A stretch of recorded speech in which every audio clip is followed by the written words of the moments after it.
Bismillah. Assalamualaikum warahmatullahi wabarakatuh.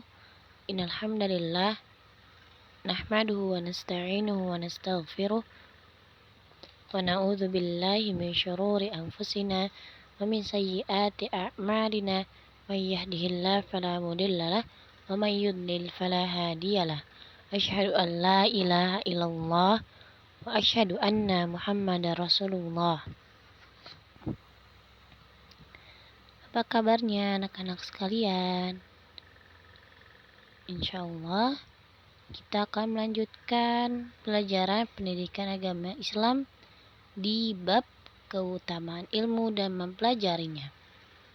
Kalau yang kemarin kita belajar 10 keutamaan menuntut ilmu, hari ini kita akan belajar keutamaan ilmu dibanding harta. Apa saja ya keutamaan ilmu dibanding harta?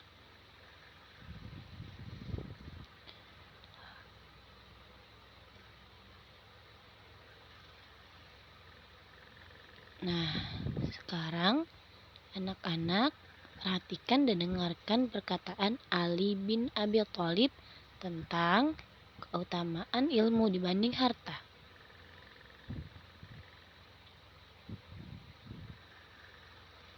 Ilmu itu lebih baik daripada harta. Ilmu akan menjagamu, sedangkan kamulah yang akan menjaga harta. Apa maksudnya? Nah, maksudnya jika kita memiliki ilmu, maka ilmu akan menjaga diri kita dari yang haram, makruh dan sia-sia, dan juga yang tidak bermanfaat. Sedangkan jika kita hanya memiliki harta, kita harus menjaganya agar tidak hilang. Hingga sebagian orang kaya membayar sapam untuk menjaga hartanya agar tidak dicuri.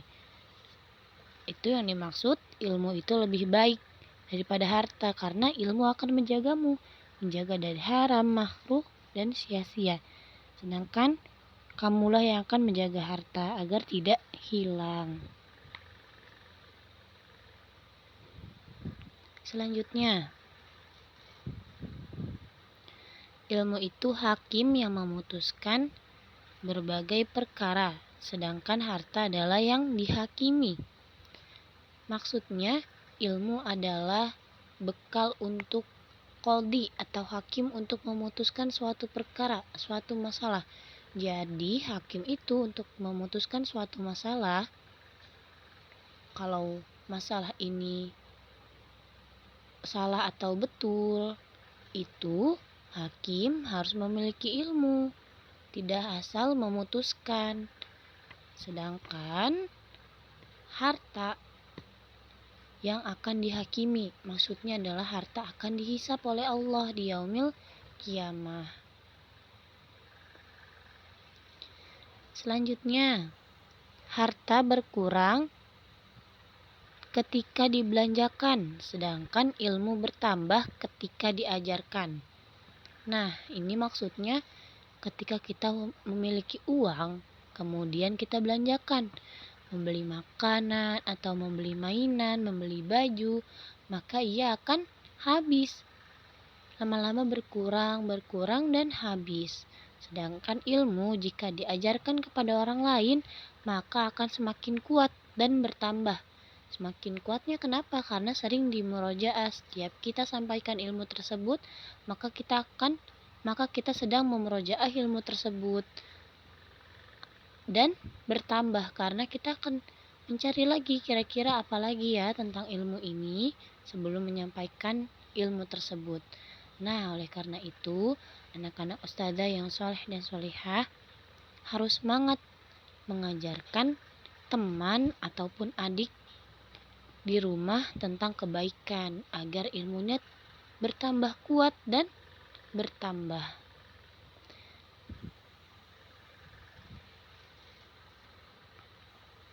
Yang keempat, telah mati para penyimpan harta dan tersisalah para pemilik ilmu.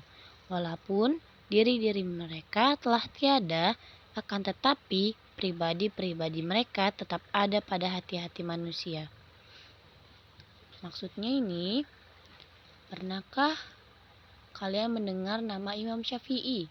Tahukah kalian bahwa ia dilahirkan hampir 1300 tahun yang lalu? Wah, Masya Allah ya, udah sangat lama. Lalu, pernahkah kalian mendengar nama Imam Ahmad? Tahukah kalian, ia juga dilahirkan hampir 1300 tahun yang lalu. Atau pernah mendengar nama Syekhul Islam Ibnu Taimiyah? Beliau itu dilahirkan 700 tahun yang lalu. Lalu dengan Abu Bakar As-Siddiq, Umar bin Al-Khattab, Utsman bin Affan, Ali bin Abi Thalib, Abu Hurairah, Ibnu Mas'ud, Ibnu Umar, Ibnu Abbas. Betapa seringnya kita mendengar nama mereka, walaupun sudah ribuan tahun meninggal. Ratusan tahun meninggal. Dan tentu yang paling mulia itu semua adalah Rasulullah SAW. Selalu kita dengar setiap mendengar hadis. Ilmu beliau bermanfaat hingga sekarang. Oleh karena itu, anak-anak ustazah, jika kalian kalah dari teman kalian dalam perkara dunia, maka kalahkan dia dalam perkara akhirat. Al-Hasan Al-Basri mengatakan, apabila engkau melihat seseorang mengunggulimu dalam masalah dunia, maka unggulilah dia dalam masalah akhirat.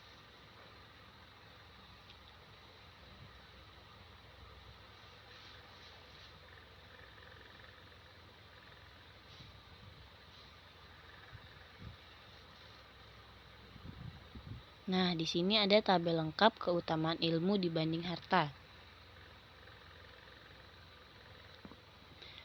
Nomor 1, warisan para nabi. Ilmu, warisan para nabi. Harta, warisan raja dan orang kaya. Nomor 2, ilmu menjaga pemiliknya. Harta harus dijaga oleh pemiliknya. Nomor 3, ilmu penguasa harta. Harta tidak bisa berkuasa atas ilmu. Nomor 4, ilmu bertambah ketika diajarkan.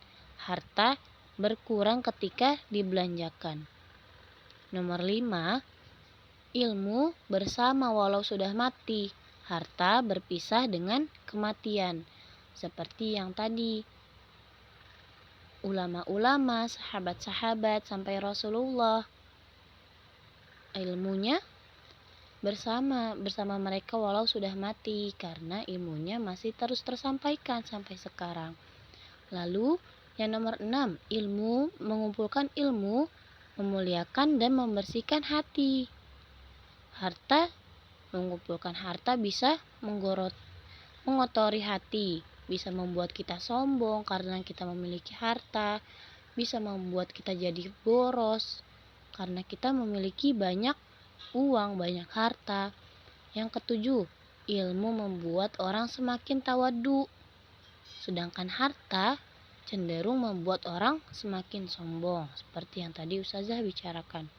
Nomor 8, cinta ilmu pokok ketaatan, sedangkan cinta harta pokok musibah. Nomor 9, ilmu ada pada diri sendiri, harta pada orang.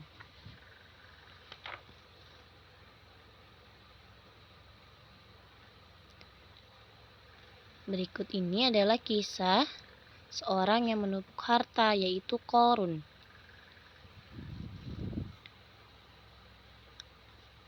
Terdapat pada surah Al-Qasas ayat 79 yang artinya, maka keluarlah Qarun kepada kaumnya dalam kemegahannya.